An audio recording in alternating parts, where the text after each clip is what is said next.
علیکم، آپ دیکھ رہے ہیں کے نیوز ایچ ڈی۔ میں ہوں حارث علی شاہ گیلانی۔ چلتے ہیں آج کی اہم خبروں کی طرف۔ خبروں کا سلسلہ آگے بڑھاتے ہوئے رخ کریں گے شوبز کی دنیا کا، جہاں پر ایک ناخوشگوار واقعہ پیش آیا۔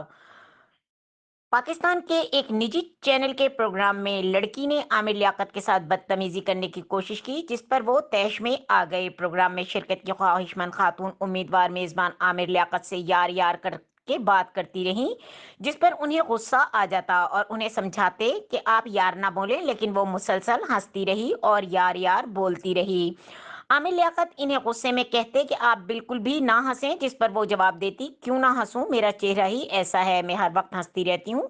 میزبان نے انہیں کہا تو پھر آپ یہاں سے باہر چلی جائیں۔ خاتون نے پھر کہا کہ کہاں لکھا ہے کہ مجھے خاموش بیٹھنا ہے، جس پر میزبان پوچھتے ہیں کہ کیا مطلب ہے، یہاں کوئی مذاق ہو رہا ہے؟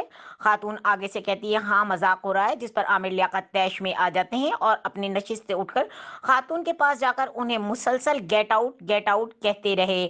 پرومو کے آخر میں ایک زوردار تھپڑ کی آواز آتی ہے، لیکن یہ واضح نہیں ہو سکا کہ تھپڑ کس نے کس کو مارا۔ مزید خبروں اور اپڈیٹس کے لیے ہمارے ساتھ رہیے گا، تب تک کے لیے اپنا خیال رکھیے گا۔ اللہ حافظ۔